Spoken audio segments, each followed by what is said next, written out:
नमस्कार और स्वागत है आपका सनलो यूपीएससी के इस खास सत्र में। हम अक्सर ये सोचते हैं कि आदतें बनाना या बदलना ये सब हमारी इच्छा शक्ति, हमारे मोटिवेशन का खेल है ना? मतलब अगर ठान लिया तो कर लेंगे, नहीं ठाना तो नहीं होगा। हाँ, आमतौर पर यही धारणा होती है कि बस अंदर से एक आवाज आनी चाहिए, एक मजबूत इरादा होना चाहिए। लेकिन क्या हो अगर मैं कहूं कि असली चाबी या शायद एक बहुत बड़ी चाबी हमारे मोटिवेशन में नहीं, बल्कि हमारे आसपास के माहौल, हमारे एनवायरनमेंट में छुपी है। ये सुनने में थोड़ा अलग लगता है। मतलब हम अपनी आदतों के लिए माहौल को जिम्मेदार ठहरा रहे हैं। जिम्मेदार शायद सही शब्द ना हो, पर उसका प्रभाव बहुत गहरा है और आज हम इसी प्रभाव की गहराइयों में उतरने वाले हैं। हम बात करेंगे जेम्स क्लियर की बेहद मशहूर किताब एटॉमिक हैबिट्स के चैप्टर 6 की। चैप्टर का नाम ही बहुत कुछ कहता है, motivation is overrated, environment often matters more. प्रेरणा को जरूरत से ज्यादा महत्व दिया गया है, माहौल अक्सर ज्यादा मायने रखता है। वाह, ये तो वाकई सोचने वाली बात है। बिल्कुल। और खासतौर पे यूपीएससी की तैयारी जैसी लंबी अनुशासन मांगने वाली यात्रा में ये समझना बहुत बहुत ज़रूरी हो जाता है कि कैसे हमारा माहौल, हमारा स्टडी स्पेस, हमारे रहने की जगह, यहाँ तक कि हमारा डिजिटल माहौल भी हमारी सफलता या असफलता में एक अहम भूमिका निभा सकता है। तो आज हम ये समझने वाले हैं कि कैसे हम सिर्फ अपनी इच्छा शक्ति पर निर्भर रहने के बजाय अपने माहौल को ही अपना साथी बना सकते हैं। एग्जैक्टली। हम जानेंगे कि कैसे माहौल में छोटे छोटे बदलाव करके बड़े नतीजे पाए जा सकते हैं, कैसे बड़ी बड़ी कंपनियां हमारे माहौल को डिजाइन करके हमारे फैसलों को प्रभावित करती हैं, अनजाने में ही सही। और सबसे जरूरी बात, हम ये सीखेंगे कि हम खुद अपने माहौल के आर्किटेक्ट, अपने माहौल के डिजाइनर कैसे बन सकते हैं ताकि वो हमें सफलता की ओर ले जाए। ये तो बहुत ही दिलचस्प और जरूरी विषय लग रहा है, खासकर हमारे यूपीएससी एस्पिरेंट्स के लिए। ये कहानी से करते हैं। ये कहानी है डॉक्टर एनी थॉर्नडाइक की, मैसाचुसेट्स जनरल हॉस्पिटल की।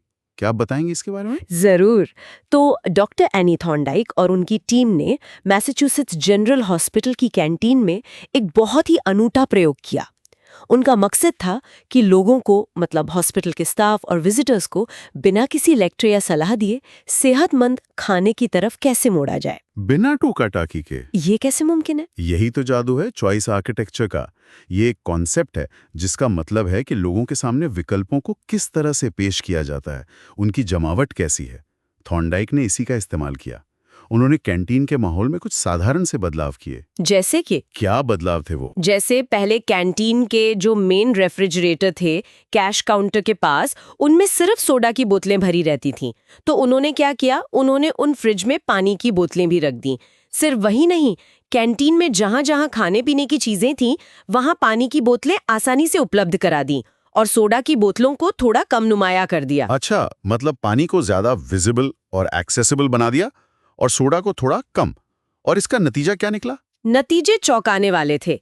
अगले 3 महीनों में सोडा की बिक्री, ध्यान दीजिएगा, सोडा की बिक्री 11.4%, 11.4% घट गई। 11.4%। 11.4%? सिर्फ पानी को सामने रखने से? कमाल है। हाँ, और दूसरी तरफ पानी की बिक्री में 25.8% की बढ़ोतरी हुई। 25.8%। 25.8? ये तो बहुत बड़ा बदलाव है। और सिर्फ पेय पदार्थों तक ही सीमित नहीं रहा ये। उन्होंने खाने की चीजों के साथ भी ऐसा ही किया।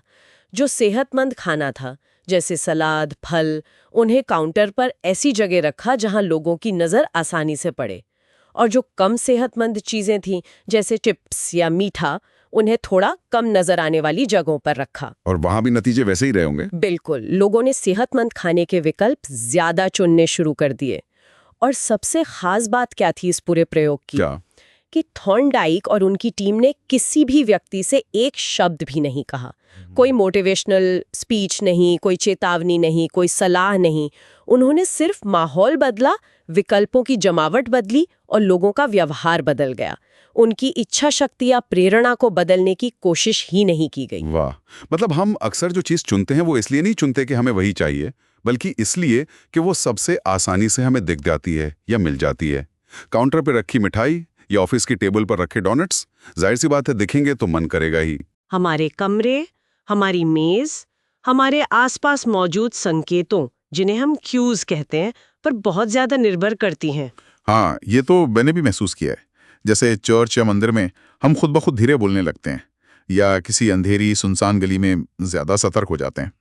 माहौल बदलते ही हमारा व्यवहार बदल जाता है। एग्जैक्टली व्यवहार में ये बदलाव अक्सर बाहरी होता है, आंतरिक प्रेरणा से नहीं आता। हर आदत एक खास संदर्भ, एक खास कॉन्टेक्स्ट पर निर्भर होती है। इसी बात को एक बहुत मशहूर मनोवैज्ञानिक कर्ट लेविन ने बहुत पहले 1936 में एक समीकरण के रूप में समझाया था। कर्ट लेविन, उनका समीकरण क्या था? उन्होंने कहा था behaviour is a function of the person in their environment, यानी हमारा व्यवहार, बिहेवियर उस व्यक्ति, पर्सन और उसके माहौल, एनवायरनमेंट का मिला जुला परिणाम है। संक्षेप में कहें तो B = F P, A। एक बार फिर दोहराती हूं, B = F P, E। B = F P, A। Behaviour is a function of the person in their environment, मतलब हमारा बर्ताव सिर्फ हम पर नहीं, हमारे माहौल पर भी निर्भर करता है। हाँ, और ये सिर्फ व्यक्तियों पर ही नहीं, बल्कि पूरे समाज और बाजार पर भी लागू होता है। कंपनियां इस सिद्धांत का भरपूर इस्तेमाल करती हैं। अच्छा, कैसे? क्या मतलब है आपका रिटेल इंडस्ट्री से, जैसे सुपरमार्केट वगैरह? बिल्कुल, आप कभी सुपरमार्केट गए होंगे, आपने ध्यान दिया होगा कि जो सबसे ज्यादा बिकने वाले या सबसे महंगे ब्रांड होते हैं, वो अक्सर शेल्फ पर कहाँ रखे होते हैं? हाँ बिल्कुल, आंखों के सामने, मतलब आई लेवल पर, ताकि सीधी नजर पड़े। और जो सस्ते या कम जाने पहचाने ब्रांड होते हैं वो या तो सबसे ऊपर होते हैं या सबसे नीचे झुककर या उचक देखना पड़ता है। सही पकड़ा। ये कोई संयोग नहीं है, ये जानबूझकर किया जाता है। आंखों के स्तर पर रखी चीजें ज्यादा बिकती हैं क्योंकि वो सबसे आसानी से नजर आती हैं, सबसे स्पष्ट होती हैं। और फिर वो एंड कैप्स होते हैं। एंड कैप्स, अच्छा, वो जो गलियारों के आखिर में खास डिस्प्ले यूनिट्स लगी होती हैं जहां अक्सर ऑफिस वगैरह लगे होते हैं। हाँ, वही। वो सुपरमार्केट की सबसे मुनाफे वाली जगह मानी जाती हैं। क्यों? क्योंकि वहां से सबसे ज्यादा लोग गुजरते हैं, वहां फुट ट्रैफिक सबसे ज्यादा होता है। जो भी चीज वहां रखी होगी उस पर ज्यादा लोगों की नजर पड़ेगी, और नजर पड़ेगी तो बिकने की संभावना बढ़ जाएगी। बिल्कुल। इसी को हॉकिंस टर्न नाम के एक अर्थशास्त्री ने 1952 में सजेशन इम्पल्स बाइंग कहा था। मतलब ग्राहक किसी उत्पाद को पहली बार देखता है और अचानक उसे खरीदने की या उसकी जरूरत महसूस होने लगती है, भले ही वो उसे लेने के इरादे से ना आया हो। सजेशन इम्पल्स बाइंग, वाह, ये तो हम सब के साथ होता होगा। होता ही है। एक दिलचस्प आंकड़ा है कोका कोला के बारे में। कहा जाता है कि उनकी लगभग 45% बिक्री इन्हीं एंड ऑफ आइजाइल रैक्स से होती है। 45%। 45% सिर्फ सही जगह पर रखने से। हाँ, उपलब्धता और दृश्यता, विजिबिलिटी का खेल है सारा।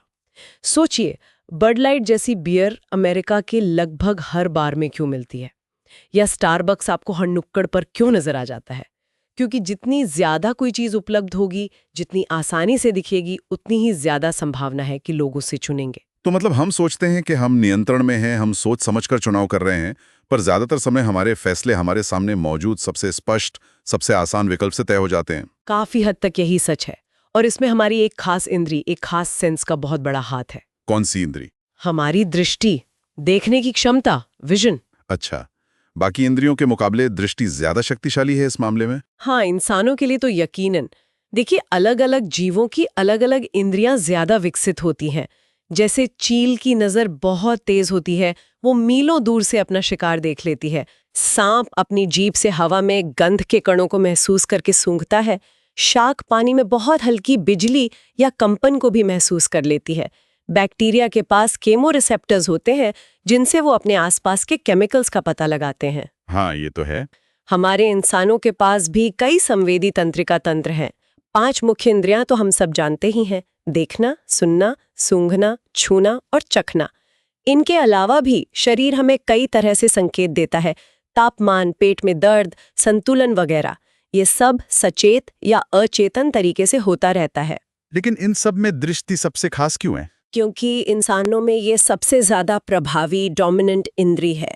एक अनुमान के मुताबिक हमारे शरीर में लगभग 11 मिलियन यानी 1 करोड़ 10 लाख संवेदी रिसेप्टर्स हैं।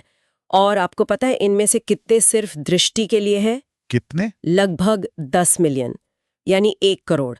11 मिलियन में से 10 मिलियन रिसेप्टर्स सिर्फ देखने का काम करते हैं। 10 मिलियन 11 में से, बाप रे। हाँ, और कुछ न्यूरोसाइंटिस्ट्स का तो ये भी अनुमान है कि हमारे दिमाग का लगभग आधा प्रोसेसिंग पावर या संसाधन सिर्फ दृष्टि यानी विजन पर ही खर्च होता है। आधा दिमाग सिर्फ देखने के लिए। इसका मतलब तो साफ है। मतलब साफ है कि क्योंकि हम अपनी दृष्टि पर सबसे ज्यादा निर्भर है, इसलिए दृश्य संकेत यानी विजुअल क्यूज हमारे व्यवहार के सबसे बड़े उत्प्रेरक, सबसे बड़े कैटलिस्ट है। जो हम देखते हैं उसमें एक छोटा सा बदलाव भी हम जो करते हैं उसमें एक बड़ा बदलाव ला सकता है। ये तो बहुत शक्तिशाली बात है। जो दिखेगा वही असर करेगा। लेकिन इसका एक सकारात्मक पहलू भी है ना।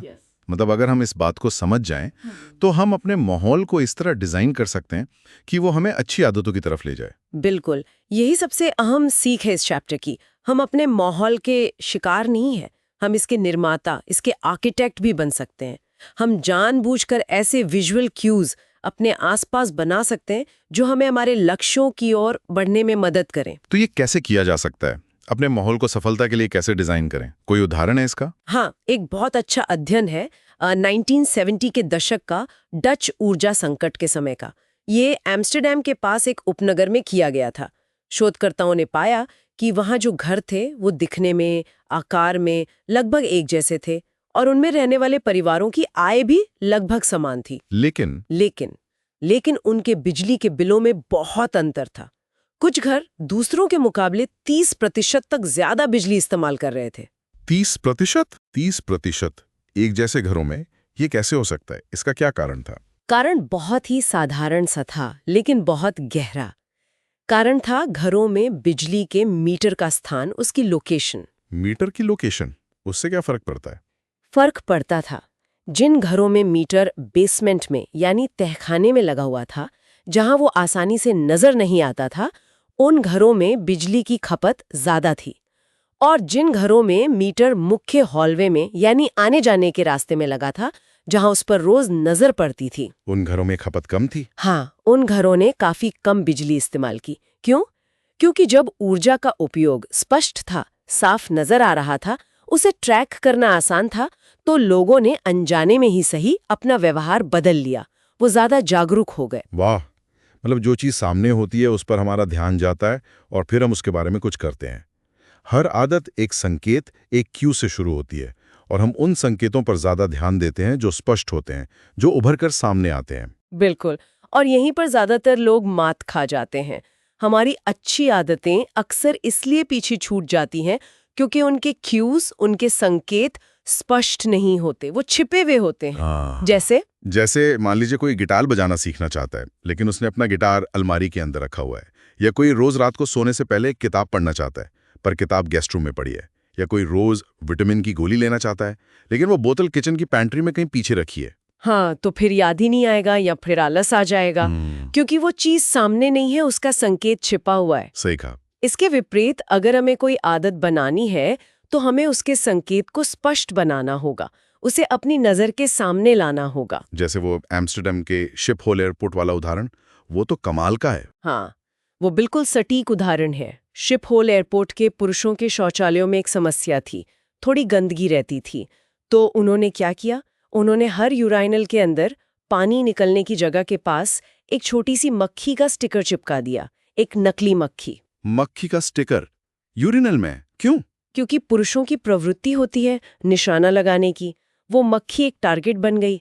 नतीजा, निशाना बेहतर हुआ, छींटे कम पड़े और एयरपोर्ट की सफाई की लागत में सालाना 8% की कमी आई। 8%। 8% सालाना बचत सिर्फ एक छोटे से स्टिकर से? ये तो अविश्वसनीय है। ये ताकत है एक स्पष्ट विजुअल क्यू की। जेम्स क्लियर अपनी किताब में अपना व्यक्तिगत अनुभव भी बताते हैं। वो कहते हैं कि वो चाहते थे कि वो ज्यादा सेब खाएं, लेकिन अक्सर फ्रिज के क्रिस्पर ड्रॉअर में रखे रखे सेब खराब हो जाते थे क्योंकि वो नजर नहीं आते थे। हाँ, out of sight out of mind वाली बात हो जाती है। बिल्कुल। फिर उन्होंने क्या किया? उन्होंने सेबों को फ्रिज से निकाल कर एक बड़े कटोरे में भरा और उसे किचन के काउंटर पर बिल्कुल बीच में रख दिया, जहां आते जाते नजर पड़े। और फिर वो रोज सेब खाने लगे, सिर्फ इसलिए क्योंकि वो सामने थे, स्पष्ट थे, ऑब्वियस थे। तो ये तो बहुत ही प्रैक्टिकल तरीका है। मतलब अगर कोई रोज दवा लेना भूल जाता है तो वो गोली की बोतल को बाथरूम के काउंटर पर नल के ठीक पास रख दे। सुबह ब्रश करते वक्त दिखेगी, याद आ जाएगा। हाँ, या अगर गिटार का अभ्यास करना है तो गिटार को केस में बंद रखने के बजाय एक गिटार स्टैंड लेकर उसे लिविंग रूम के बीच में रख दें। आते जाते दिखेगा, उठाने का मन करेगा। या अगर किसी को धन्यवाद नोट्स भेजने की आदत डालनी है तो स्टेशनरी का ढेर अपनी डेस्क पर ही सामने रखें। या ज्यादा पानी पीना है तो सुबह उठकर ही पानी की कई बोतलें भर लें और उन्हें घर में उन जगहों पर रख दें जहां आप ज्यादा समय बिताते हैं, अपनी डेस्क पर, साइड टेबल पर, किचन काउंटर पर। तो मूल मंत्र ये है कि जिस आदत को आप अपने जीवन का बड़ा हिस्सा बनाना चाहते हैं, उसके संकेत को, उसके क्यू को अपने माहौल का बड़ा हिस्सा बनाइए, उसे स्पष्ट कीजिए, ऑब्वियस बनाइए। एकदम सही। और सबसे स्थायी आदतें वो होती हैं जिनके अक्सर कई संकेत होते हैं, मल्टीपल क्यूज होते हैं। जैसे धूम्रपान करने वाले व्यक्ति को देखिए, उसे सिगरेट पीने की तलब कब कब लगती है। शायद जब वो गाड़ी चला रहा हो, या जब किसी दोस्त को सिगरेट पीते देखे, या जब तनाव महसूस करे, या खाना खाने के बाद। कई सारे ट्रिगर हो सकते हैं। बिल्कुल, ये सब अलग अलग संकेत हैं जो एक ही आदत, धूम्रपान से जुड़े हैं। यही रणनीति हमें अच्छी आदतों के लिए भी अपनानी चाहिए। अपने आसपास अच्छी आदतों के ट्रिगर फैला दें। कोशिश करें कि जो सबसे अच्छा विकल्प है, जो आपकी अच्छी आदत से जुड़ा है, वो सबसे स्पष्ट, सबसे ऑब्वियस हो। ये पर्यावरण डिजाइन या एनवायरनमेंट डिजाइन इतना शक्तिशाली क्यों है? 2 मुख्य कारण हैं। पहला, जैसा हमने देखा, ये सीधे हमारे व्यवहार को प्रभावित करता है, अक्सर बिना हमारी जानकारी के। और दूसरा कारण ये है कि ज्यादातर लोग जानबूझकर अपने माहौल को डिजाइन करते ही नहीं हैं। हम में से ज्यादातर लोग उन माहौल में रहते और काम करते हैं जो दूसरों ने डिजाइन किए हैं, बिल्डरों ने, ऑफिस डिजाइनरों ने, कंपनियों ने। हाँ, ये बात तो सही है। हम अपने माहौल के प्रति काफी निष्क्रिय होते हैं। लेकिन ऐसा होना जरूरी नहीं है। हम नियंत्रण वापस अपने हाथ में ले सकते हैं। हम जानबूझकर अपने माहौल को ऐसा बना सकते हैं जो सकारात्मक संकेतों को बढ़ावा दे और नकारात्मक संकेतों को कम करें। हम अपने जीवन के आर्किटेक्ट बन सकते हैं, सिर्फ उपभोक्ता नहीं। ये बहुत सशक्त करने वाला विचार है कि हम अपने माहौल को नियंत्रित करके अपनी आदतों को नियंत्रित कर सकते हैं। लेकिन क्या ये सिर्फ अलग अलग चीजों या संकेतों को बदलने की बात है, या फिर पूरी जगह, पूरा कॉन्टेक्स्ट भी मायने रखता है? ये बहुत ही महत्वपूर्ण सवाल है और इसका जवाब है हाँ। पूरा संदर्भ, पूरा कॉन्टेक्स्ट भी बहुत मायने रखता है। असल में होता यह है कि कोई भी आदत शुरू में तो किसी एक खास संकेत या क्यू से शुरू होती है, लेकिन समय के साथ वो उस संकेत के आसपास के पूरे माहौल, पूरे संदर्भ से जुड़ जाती है। पूरे संदर्भ से? इसका क्या मतलब हुआ? उदाहरण दे सकती हैं? जरूर। जैसे मान लीजिए कोई व्यक्ति है जो सामाजिक मौकों पर, दोस्तों के साथ बाहर जाने पर सामान्य से ज्यादा शराब पी लेता है। शुरू में शायद ट्रिगर किसी दोस्त का ऑफर करना रहा हो, लेकिन धीरे धीरे वो आदत पूरे संदर्भ से जुड़ जाती है। कैसे? अब उसके लिए ट्रिगर सिर्फ एक संकेत नहीं, बल्कि पूरी स्थिति है। दोस्तों को ऑर्डर करते हुए देखना, बार में बजता हुआ संगीत, सामने दिखते हुए बियर के नल, बातचीत का माहौल, ये सब मिलकर उस आदत ज्यादा पीने को उकसाते हैं। पूरा कॉन्टेक्स्ट ही एक बड़ा क्यू बन जाता है। अच्छा, मतलब हमारा दिमाग जगहों और स्थितियों को खास आदतों और रूटीन से जोड़ लेता है। जैसे घर मतलब आराम, ऑफिस मतलब काम, जिम मतलब कसरत। बिल्कुल, हर स्थान विशेष आदतों और दिनचर्याओं से जुड़ जाता है। आपकी डेस्क पे रखी चीजें आपको काम की याद दिलाती हैं, किचन का काउंटर शायद खाने या चाय बनाने की, और बेडरूम शायद सोने या आराम करने की। तो हमारा व्यवहार सिर्फ वस्तुओं से नहीं, बल्कि उन वस्तुओं के साथ हमारे संबंध, हमारी रिलेशनशिप से परिभाषित होता है। बहुत अच्छी तरह से कहा आपने। हमें अपने माहौल को सिर्फ चीजों से भरा हुआ नहीं सोचना चाहिए, बल्कि संबंधों से भरा हुआ सोचना चाहिए। हर चीज के साथ हमारा एक रिश्ता बन जाता है जो एक खास आदत या भावना को ट्रिगर करता है। इसका एक और उदाहरण हो सकता है, जैसे घर का सोफा। किसी एक व्यक्ति के लिए वो सोफा शाम को आराम से बैठकर किताब पढ़ने की पसंदीदा जगह हो सकती है। हाँ, और दूसरे व्यक्ति के लिए वही सोफा टीवी देखते हुए आइसक्रीम खाने की जगह हो सकती है।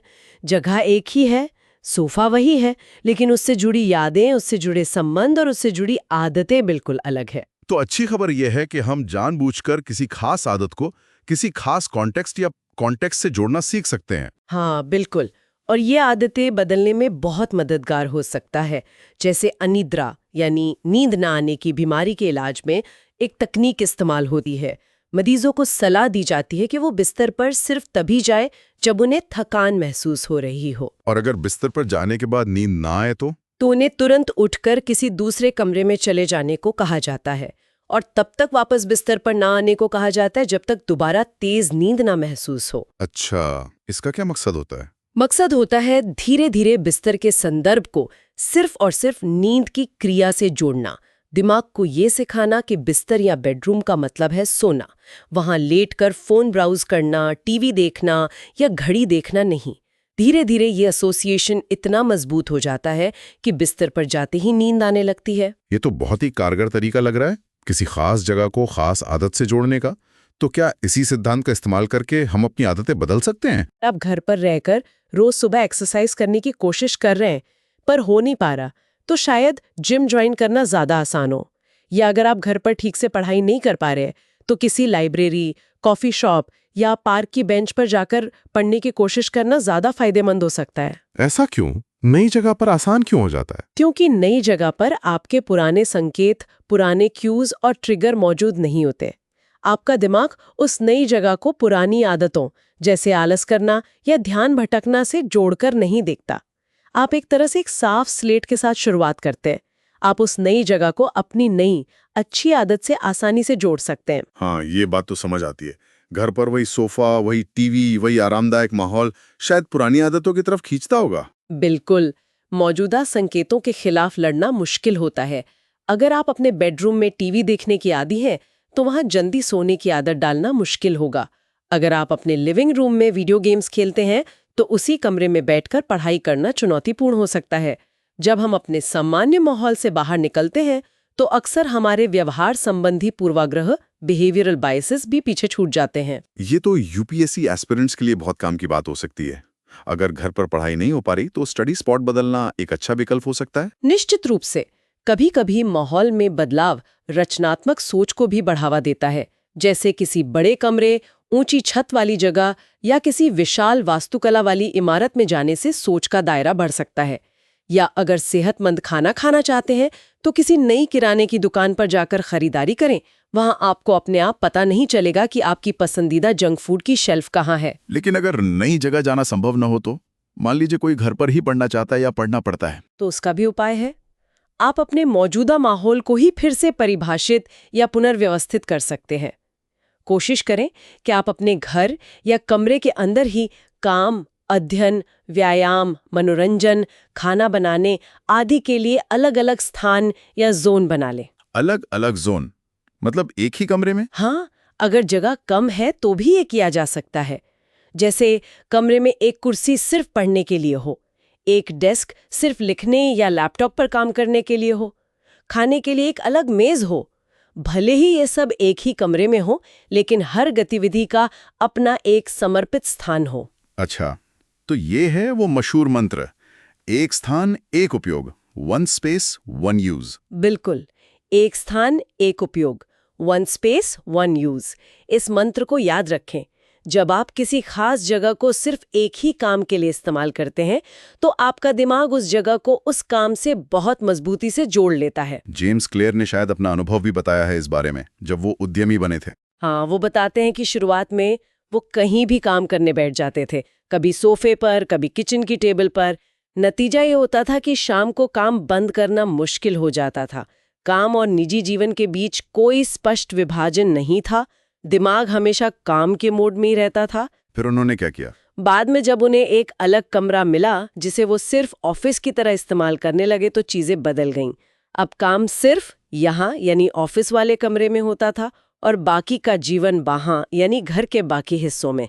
इससे काम खत्म होने पर प्रोफेशनल दिमाग को बंद करना, स्विच ऑफ करना आसान हो गया। तो जहां तक संभव हो, एक आदत के संदर्भ को, एक आदत की जगह को दूसरी आदत के साथ मिलाने से बचना चाहिए। हाँ, क्योंकि अगर आप संदर्भों को मिलाएंगे तो आदतें भी आपस में मिल जाएंगी और फिर जो आदत ज्यादा आसान होगी या ज्यादा आकर्षक होगी, अक्सर वही जीत जाएगी।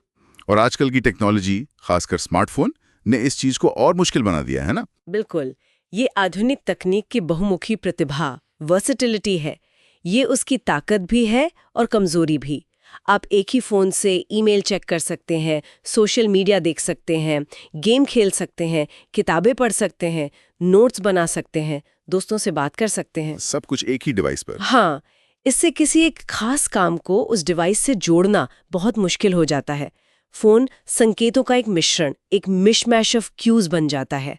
आप उसे उठाते हैं नोट्स बनाने के लिए और पाते हैं कि आप सोशल मीडिया स्क्रॉल कर रहे हैं। तो इसका क्या समाधान है, खासकर जब जगह कम हो? जैसा मैंने पहले कहा, अपने भौतिक स्थान को गतिविधि क्षेत्रों में विभाजित करें, भले ही वो छोटे हों। एक कुर्सी पढ़ने के लिए, एक डेस्क लिखने के लिए, एक मेज खाने के लिए। और यही चीज आप अपने डिजिटल स्पेस के साथ भी कर सकते हैं। डिजिटल स्पेस के साथ कैसे? सिर्फ फोन पर। इस तरह हर डिजिटल गतिविधि का भी अपना एक घर हो जाएगा। हर आदत का एक घर होना चाहिए। हर आदत का एक घर, ये बहुत अच्छी बात कही आपने। और अगर आप इस रणनीति पर टिके रहते हैं तो धीरे धीरे हर संदर्भ, हर जगह, हर डिवाइस एक विशेष आदत और एक विशेष विचार पद्धति से जुड़ जाएगा। ऐसी पूर्वानुमानित स्थितियों में आदतें पनपती हैं। फोकस अपने आप आने लगता है जब आप अपनी स्टडी डेस्क पर बैठते हैं। आराम करना आसान हो जाता है जब आप अपनी आराम वाली कुर्सी पर बैठते हैं। नींद जल्दी आ जाती है जब आप अपने बिस्तर पर जाते हैं और वहां फोन इस्तेमाल नहीं करते। तो निष्कर्ष ये है कि स्थिर और पूर्वानुमानित व्यवहार के लिए हमें एक स्थिर और पूर्वानुमानित वातावरण की आवश्यकता होती है। एक ऐसा स्थिर वातावरण जहां हर चीज की एक जगह हो और एक उद्देश्य हो। वहां आदतें आसानी से बन सकती हैं और टिक सकती हैं। बिल्कुल। माहौल को नियंत्रित करना, उसे डिजाइन करना, आदतों को बनाने और बदलने का एक बहुत ही शक्तिशाली पर अक्सर अनदेखा किया गया तरीका है। बहुत खूब। ये तो वाकई एक गहरी चर्चा हुई माहौल के प्रभाव पर। तो अगर हम आज की इस पूरी बातचीत की मुख्य बातें निकालें एक ऑडियो सारांश के तौर पर, तो वो क्या होंगे? जरूर। मेरे ख्याल से मुख्य बातें ये हैं। पहली, हमारी प्रेरणा या इच्छा शक्ति से कहीं ज्यादा हमारा माहौल, हमारा एनवायरनमेंट हमारे व्यवहार को गहराई से आकार देता है। दूसरी, अगर हम अच्छी आदतें बनाना चाहते हैं तो हमें उनके संकेतों यानी क्यूज को अपने माहौल में स्पष्ट बनाना होगा, उन्हें सामने लाना होगा। और अगर बुरी आदतों से बचना चाहते हैं तो उनके संकेतों को छिपाना होगा, अदृश्य बनाना होगा। ठीक है। तीसरा? तीसरी बात ये कि समय के साथ हमारी आदतें सिर्फ एक ट्रिगर या संकेत से नहीं बल्कि पूरे संदर्भ यानी कॉन्टेक्स्ट से जुड़ जाती हैं, जैसे कोई खास जगह, कोई खास समय या कोई खास स्थिति। और चौथी, अगर आप अपनी आदतें बदलना चाहते हैं तो सबसे प्रभावी तरीकों में से एक है अपना माहौल बदलना। नई जगह पर नई आदतें बनाना अक्सर ज्यादा आसान होता है क्योंकि आप पुराने स्थापित संकेतों से नहीं लड़ रहे होते। और आखिरी मुख्य बात? आखिरी और पांचवी बात, हमें जानबूझकर अपने माहौल को डिजाइन करना चाहिए। एक स्थान एक उपयोग का सिद्धांत अपनाएं ताकि हर गतिविधि का, हर आदत का अपना एक समर्पित स्थान या घर हो, चाहे वो भौतिक हो या डिजिटल हो। इससे फोकस और अनुशासन बढ़ता है। बहुत बढ़िया। ये पांचों पॉइंट्स बहुत ही स्पष्ट और काम के हैं और यूपीएससी की तैयारी करने वाले हमारे साथियों के लिए तो ये बातें खास तौर पर कितनी अहम हैं। हाँ बिल्कुल। जरा सोचिए अपने स्टडी स्पेस को इस तरह से डिजाइन करना कि वो आपको पढ़ने के लिए प्रेरित करे। ध्यान भटकाने वाली चीजों जैसे फोन या गैर जरूरी किताबों को नजरों से दूर रखना, पढ़ाई के लिए एक खास जगह और समय तय करना, ये सब सिर्फ सिलेबस पूरा करने के बारे में नहीं है। ये एक ऐसा माहौल बनाने के बारे में है जो लगातार सीखने, फोकस करने और अनुशासित रहने में आपकी मदद करे, आपकी इच्छा शक्ति पर बोझ कम करे। एकदम सही। एक ऐसा माहौल जो आपकी तैयारी का सहयोगी बने, बाधक नहीं। और मुझे लगता है कि ये सिद्धांत सिर्फ यूपीएससी या पढ़ाई तक ही सीमित नहीं है। ये तो जीवन के किसी भी क्षेत्र में बेहतर आदतें बनाने और अपने लक्ष्य हासिल करने में मददगार हो सकते हैं। सेहत, रिश्ते, काम, हर जगह। बिल्कुल। ये जीवन जीने के सिद्धांत हैं एक तरह से। तो हम अपने श्रोताओं को ये जरूर प्रोत्साहित करेंगे कि वो इस चर्चा को, इस गहरी बातचीत को शायद दोबारा सुने, ताकि ये सिद्धांत उनके दिमाग में अच्छी तरह बैठ जाएं और वो इन्हें अपने जीवन में, अपनी तैयारी में लागू कर सकें। हाँ, क्योंकि इन बातों को जानना एक बात है और इन्हें अमल में लाना दूसरी। दोहराने से ये विचार और पुख्ता होंगे। बिल्कुल। तो जाते जाते हम अपने सभी श्रोताओं के लिए एक सवाल छोड़ जाते हैं, एक विचार जिस पर वो मनन कर सकें। सवाल ये है, आज, अभी आप अपने माहौल में ऐसा कौन सा एक छोटा सा बदलाव कर सकते हैं जो आपकी किसी एक महत्वपूर्ण आदत पर सबसे बड़ा सकारात्मक प्रभाव डालेगा? बहुत अच्छा सवाल है। सोचने पे मजबूर करता है कि शुरुआत कहाँ से की जाए। हाँ, और हमें उम्मीद है कि आपको आज की ये विस्तृत चर्चा उपयोगी लगी होगी। अगर हाँ, तो इसे लाइक जरूर करें। और इसे अपने साथी उम्मीदवारों, दोस्तों या किसी भी ऐसे व्यक्ति के साथ शेयर करें जिन्हें आपको लगता है कि इससे मदद मिल सकती है। ज्ञान बांटने से बढ़ता है। और नीचे कमेंट सेक्शन में हमें जरूर बताएं कि आप अपने माहौल को बेहतर बनाने के लिए क्या कदम उठाने की सोच रहे हैं, या इस चर्चा पर आपके क्या विचार हैं। हमें आपके कमेंट्स पढ़कर बहुत अच्छा लगता है। और सबसे महत्वपूर्ण बात, अगर आप भविष्य में भी ऐसी ही गहरी और विस्तृत चर्चाएं सुनना चाहते हैं तो सुन लो यूपीएससी यूट्यूब चैनल को सब्सक्राइब करना बिल्कुल न भूलें और वो घंटी वाला आइकॉन भी दबा दें ताकि आपको नए एपिसोड्स की जानकारी मिलती रहे। तो इसी के साथ आज के लिए बस इतना ही। उम्मीद है आपने कुछ नया सीखा होगा और आप अपने माहौल के आर्किटेक्ट बनने के लिए प्रेरित हुए होंगे। सुनते रहिए, सीखते रहिए और अपने माहौल को अपनी सफलता का साथी बनाइए। धन्यवाद। धन्यवाद।